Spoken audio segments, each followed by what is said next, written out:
자, 그러면 우리가 해야 할 일이 뭔지 생각을 해보도록 하겠습니다.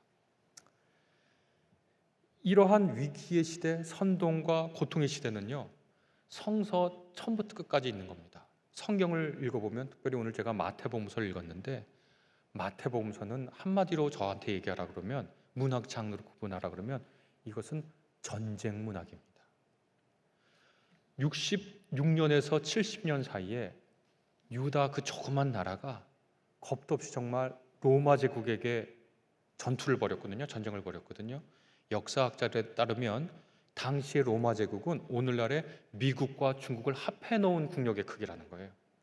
그런데 그 작은 유대가 반란을 일으켰으니까 완전히 패망을 하게 됐잖아요.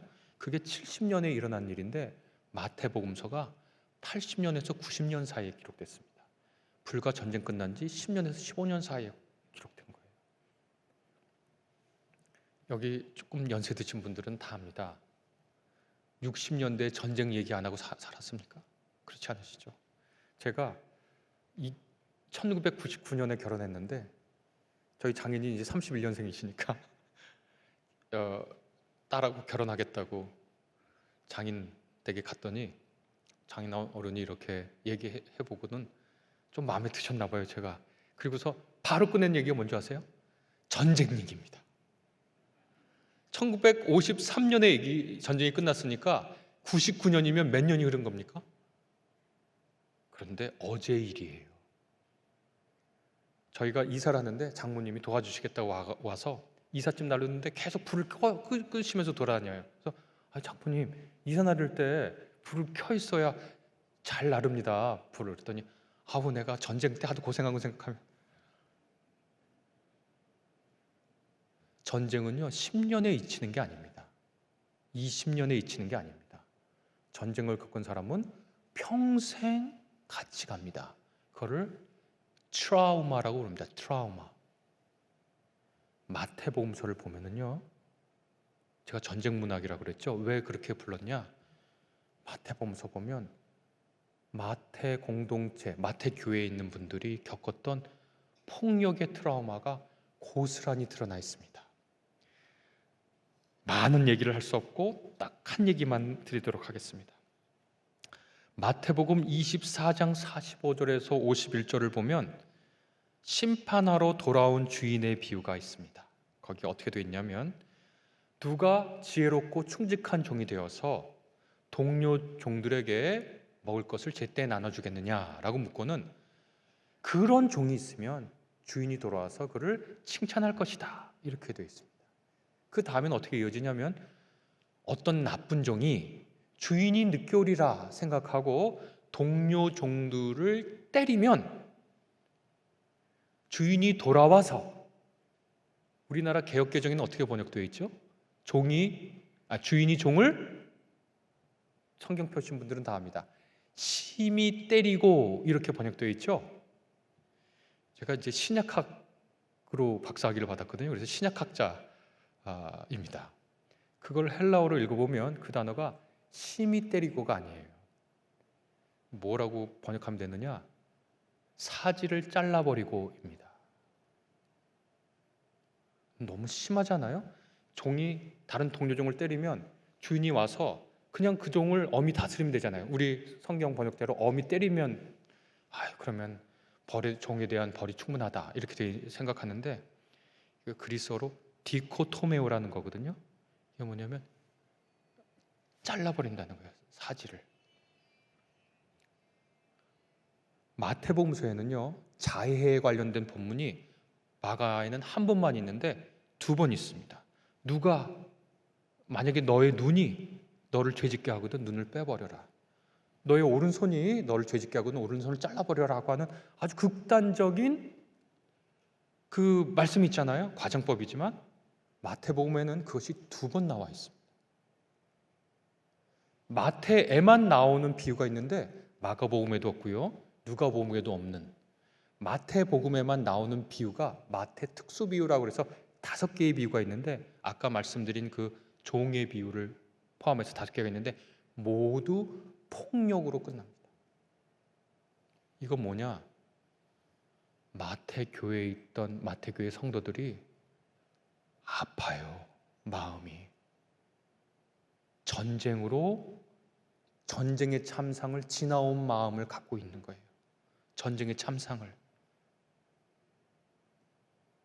요세푸스라고 하는 유대인 역사가가 이 유대 로마 전쟁의 참상을 이렇게 썼습니다. 로마는요, 어떤 정복지에 가가지고 너 우리한테 정복 당할래? 아니면 싸워볼래? 해서 그냥 정복 당하겠습니다. 그러면 관용을 베풀어요. 거기서 세금은 걷지만 도시 자체나 거기 권력을 흔들진 않아요. 그러나 이번처럼 조직적으로 무장을 가지고 체계적으로 봉기를 했다? 로마에. 그러면 어떻게 하냐면 가서 전쟁을 끝내는 것뿐만 아니라 낮은 단계는 뭐냐면 그 도시를 전부 불살라요. 그리고 더 높은 단계는 어떻게 하냐면 불사른 도시에 소금을 뿌립니다. 풀도 못 자라게. 그 카르타고라고 하는 도시에 가서 그랬거든요, 로마가. 근데 유대에 와서는 그거보다 낮은 등급이니까 군인을 죽일 뿐만 아니라 마을에 가서 민간인들을 다 학살하고 다 불을 질러버립니다. 불을 질러버리는데 그 요세푸스가 쓴 기록에 따르면 이렇게 되어 있습니다. 한 로마 군인이 유대인 마을에 들어가서 사람들을 학살했다. 한 집에 들어가니까 한 젊은 엄마가 아이를 안고 있었다. 로마 군인은 잠시 머뭇거렸지만 이내 칼을 들어 그 둘을 죽이고서 밖에 나와 집에 불을 질렀다. 피가 강을 이루었다. 그게 요세푸스의 기록입니다.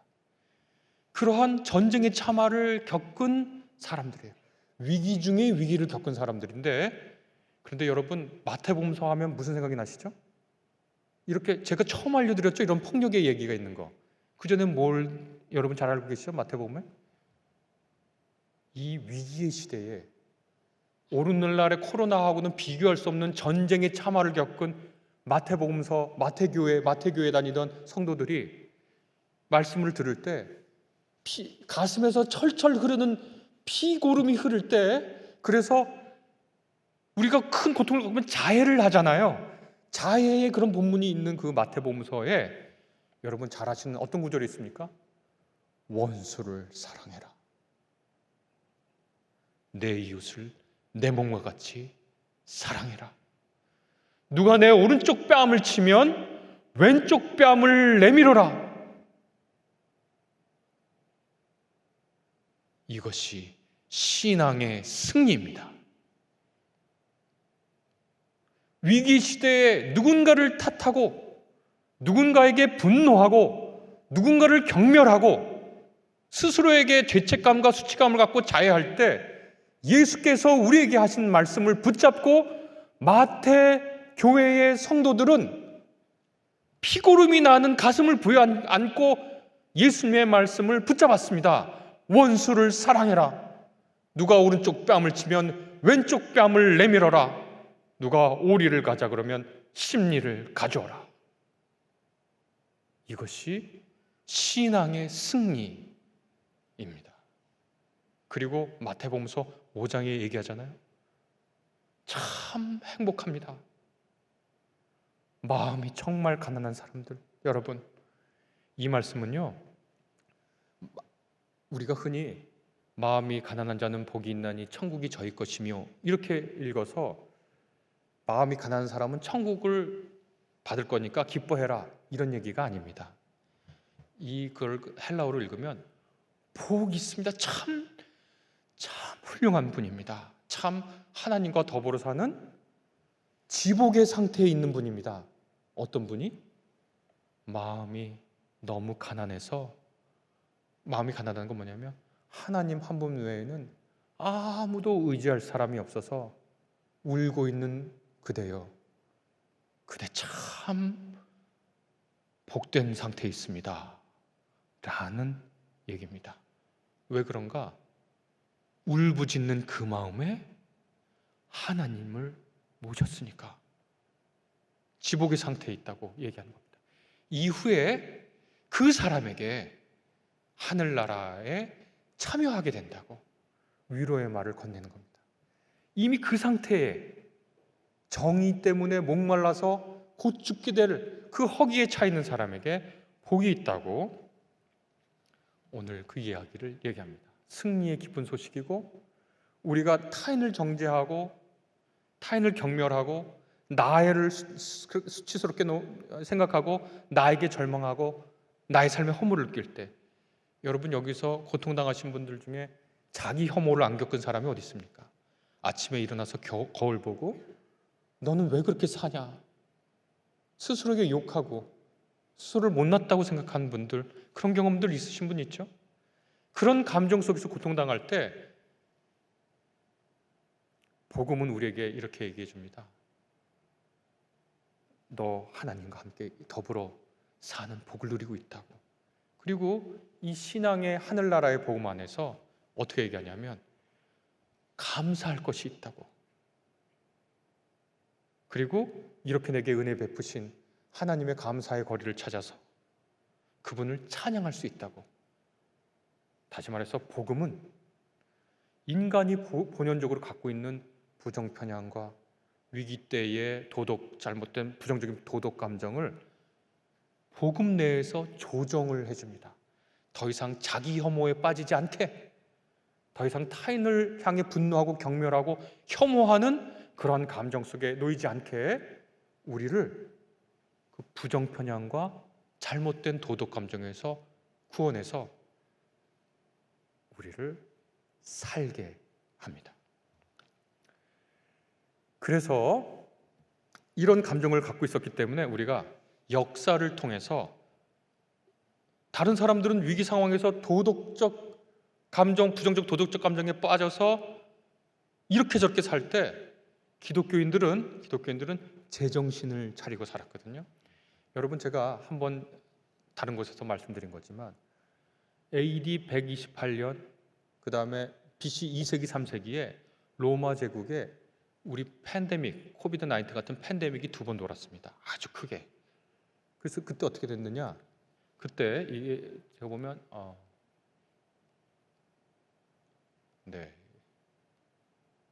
이때 들었거든요. 안토니우스 165년하고 251년 안토니우스 역병하고 키프로스 역병 이렇게 돌았거든요. 이때 기독교인들 정신 차리고 있었습니다. 어떻게 정신 차렸냐? 이교도들은, 다른 종교를 믿는 사람들은 신전을 짓고 거기에서 제사를 드린다고 하면서 헌금 같은 거 다 거기 쓸 때 이분들은 거기 안 쓰고 차곡차곡 모았다가 이 2차례 팬데믹이 불 때 가족도 버린 사람을 데려와서 간호해 줬습니다. 당시 약도 제대로 없고 별건 없어요. 그런데 산 사람도, 아직 목숨이 붙어 있는 자기 어머니 아버지도 전염병 걸리면 안 되니까 이 사람을, 죽은 사람 구덩이에 놓을 때 그 사람들 데려다가 뭐 달리 치료할 방법은 없으니까 쾌적하고 안락한 데 놓고 아침 저녁으로 밥 갖다 주고 물 갖다 주고, 기독교인들이 그걸 했습니다. 이 즈음에 흔히 역사에서 배교자 율리아누스라고 하는 로마의 황제가 있었거든요. 콘스탄티누스 황제가 기독교를 공인하고 이후에 황제가 된 사람인데, 이 사람은 로마의 전통 종교로 돌아가야 된다고 주장하면서 기독교인들을 박해했어요. 그런데 이분이 거의 죽을 때 어떻게 얘기했냐면 이렇게 얘기했습니다. 불경건한 갈릴리 사람들이, 기독교인들입니다, 자기들 가난한 사람을 지원할 뿐만 아니라 우리의 가난한 사람들까지 지원한다. 이 사랑을 어떻게 권력으로 막겠습니까? 위기 시대에 기독교인이 보여준 행동입니다. 이때 여성들의 역할이 지대했습니다. 당시 로마의 공직에는 여성들이 진출을 못했거든요. 근데 이 로마 직제로 바뀌기 전에 여성들이 엄청나게 활약을 하면서 이 섬김과 목숨을 내놓은 섬김에 인력을 담당했습니다. 제가 이거는 안 하고 다른 걸 먼저 하겠습니다. 종교개혁 시대인 마르틴 루터 시대에도 팬데믹이 돌았습니다. 그 무시무시한 흑사병이 돌았습니다. 이때 마르틴 루터가 어떻게 했느냐? 마르틴 루터가, 이렇게 넘어가네요. 이분이 어떻게 얘기하냐면, 뭐 잘 아시겠지만 책임적 위치에 있는 사람, 다시 말해서 시의 공직자에 있는 사람은 자기 자리를 지키십시오. 목사도 자기 자리를 지킵니다. 어려운 사람은 돌봐야 됩니다. 누가 돌보냐면 교회가 돌봅니다. 그리고 말틴 루터가 어떻게 했냐면, 흑사병이 도니까 말틴 루터는 목숨을 내걸고 종교개혁한 분이잖아요. 예배를 잠정 중단했습니다. 참 대단한 분 같아요. 그러니까 그냥 허투루 하지 않고 자기의 이 시대에 무엇을 해야 할 건지 정확하게 분별했습니다. 다른 사람들은 이 불행의 원인을 다른 사람한테 찾았거든요. 그래서 대표적인 게 뭐냐면 유대인에게 책임을 돌린 거예요. 흑사병이 일어났을 때 이게 왜 그러냐면 저주 때문인데, 이 위기의 틈을 타서 유대인들이 우물에 독을 풀었다고 거짓말을 해댔거든요. 그게 1900년대 초에 일본의 관동 대지진이 일어났을 때와 똑같습니다. 조선인들이 우물에 독을 탔다 그랬습니다. 이렇게 누군가를 희생양 만들 때 교황이 정신 차리고 얘기했습니다. 유대인들은 무죄라고. 이것이 기독교가 할 일입니다. 위기의 시대에. 우리 한국의 초기 기독교도 마찬가지입니다. 초기에 한국 개신교회가 들어와서 일할 때 4가지 했습니다. 뭐 했냐? 학교 세웠습니다. 연희 전문 언도두고 세우셨는데 이때 충실을 하고 세우고, 그때 고아원이 시작이에요. 병신학교라고 하는 연세대학교 시작이. 그 다음에 뭐 했냐면 병원 세웠습니다. 그리고 문서 선교하고 교회 세웠습니다. 의료를 전적으로 한국교회가 맡은 거나 다름없는데요. 한국 19세기는요 콜레라의 시대입니다. 콜레라는 원래 인도 북동부 지역에 있었던 토착병인데, 이 병을 영국이 정복하고 나서 왔다 갔다 하면서 세계 전역으로 옮겼거든요. 그래서 우리나라도 콜레라에 걸려서 탈진해서 죽는 겁니다. 설사하고 토하고 이러면서. 그래서 우리나라의 그 판소리 중에 병강세가를 보면 거기에 콜레라로 죽은 사람들의 비참한 모습을 묘사한 장면이 있을 정도입니다. 이때 어떻게 했냐면, 뭐 조선 정부가 힘이 있나요? 조선 정부가 힘이 없죠. 이때 어떻게 했냐면 당시 에비슨 박사라고 하는 세브란스 의과대학의 교수에게 선교사로 오신 분이에요. 이분이 토론토 의과대학 교수였고 토론토 시장의 주치의였어요. 그러니까 캐나다 토론토 얼마나 살기 좋은 도시예요? 거기에 아무것도 부러울 것이 없는 분인데 조선에 섬기러 온 거거든요. 와서 콜레라를 맞았을 때 어떻게 했느냐?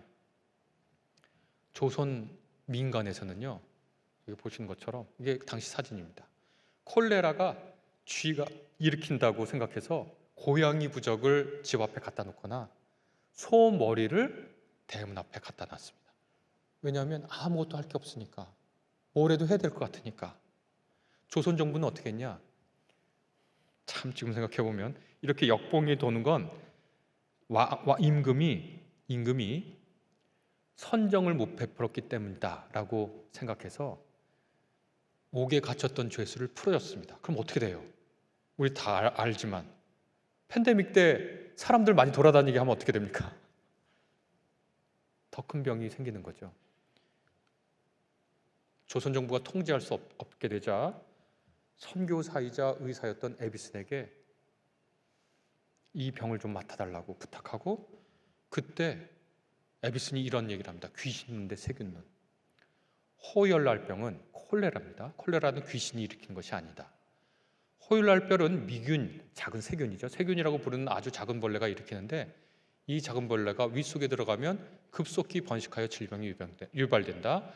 조심하면 호열날병에 걸리지 않을 수 있다. 해야 할 일은 소머리 갖다 놓고 고양이 부적 붙이는 게 아니라 음식물을 완전히 끓여 먹어라. 음식을 다시 오염되기 전에 먹어라. 끓여낸 숭늉을 마셔라. 손과 발 깨끗이 씻고 입 깨끗이 씻어라 라는 겁니다. 그러나 여전히 사람들이 죽어나가죠. 이때 어떻게 했냐?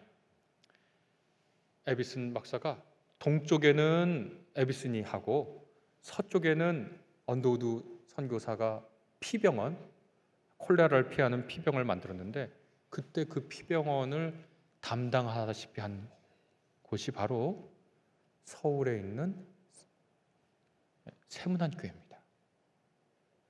그 교회의 청년들이 콜레라에 걸린 사람들 아무도 근처에 가려고 하지 않을 때 그 콜레라 환자들을 들것에 실어서 병원에까지 갖다 놓고 다시 실어서 갖다 놓고 하는 일을 반복했습니다. 그 중에 양반의 자제들도 있었거든요, 당시에. 그때 세문안교회 그 청년들을 향해 생긴 말이 있습니다. 저는 그 말이 너무 감동적이고 감격적이어서 기억합니다. 이런 말입니다. 왜 저렇게까지 하는가? 왜 저 사람들은 저렇게까지 하는가? 왜 저 사람들은 콜레라라고 하는 그 위험한 병 앞에서 저렇게까지 헌신하는가? 우리가 교회가 위기를 맞으면 우리가 누구였지? 우리가 어떻게 성장했지? 우리가 원래 지금 이 모습이 아니라 우리가 원래 누구였지? 를 묻습니다. 그리고 저는 오늘 여러분 앞에 원래 우리가 누구였는지를 소개해드렸습니다. 원래 누구였냐? 인간은 부정편향과 여러 가지 부정적인 도적 감정에 휩싸여서 이리저리 남 탓하고 자기 비하하며 사는 인생인데, 복음 안에서 우리는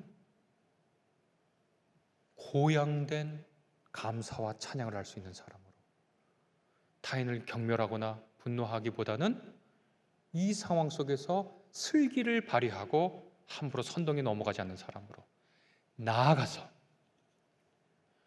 부모 자식도 거들떠보려고 하지 않는 그 사람, 콜레라에 걸려서 떨어뜨려 놓은 그 사람도 왜 그렇게까지 하세요? 라고 하는 말을 들으면서 들것에 실어서 병원까지 갖다 놓는 기독 청년이 원래 우리의 모습이었습니다. 이 시대에 우리가 어떻게 살지요? 우리 시대에 어떻게 살지요?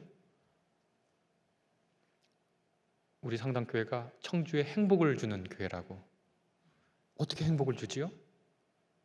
세문안교회 청년들이 들었던 그 얘기를 우리 상당교회 성도분들도 들었으면 좋겠습니다. 왜 상당교회는 그렇게까지 하지? 상당교회 교인들을 보니까, 성도를 보니까 이분들이 천박하지 않아요. 품위가 있어요. 왜냐하면 사람들이 위기라 그러고 막 이러면 이리저리 휘둘리고 눈치 보고 누구 욕하고 같이 하면 욕하고, 복음 안에서 우리는 위엄을 갖춥니다. 인격이 있어요. 상당교회 교우들을 보면 그렇게 슬기롭고 또 한편으로는 왜 저렇게까지 하지? 하는 순결함과 헌신의 마음이 있습니다. 그러면 청주에 행복을 주는 교회가 되리라고 저는 믿습니다. 한국교회에 희망이 없다고들 얘기하는데요. 그러면 어떻게 해요? 우리가 희망이 되어야 되죠. 아무도 옳은 일을 안 한다고, 적절한 일 안 한다고 얘기를 하고, 저도 그렇게 얘기하고 다녔는데 저래도 뭘 좀 해야 되겠더라고요. 상당교회가 순결하고 슬기로워 왜 저렇게까지 하는가? 저분들은 왜 저렇게 품위가 있는가? 저분들은 왜 이렇게 위험에 차 있는가? 그러면서도 어떻게 그렇게 헌신할 수 있는가? 그러한 칭찬과 감사의 말씀을 듣는 교회가 되기를 주님의 이름으로 간절히 축복합니다. 기도하겠습니다. 주님 감사합니다. 우리가 우리 힘으로 어떻게 하겠습니까? 주님, 우리를 붙잡아 주옵소서. 우리의 부족한 머리로 어떻게 슬기롭게 살겠습니까? 성령 하나님 우리에게 지혜 주옵소서. 우리의 강팍한 마음으로 우리가 어떻게 이웃을 향한 사랑의 마음을 내겠습니까? 성령 하나님 우리에게 사랑의 마음 주옵소서.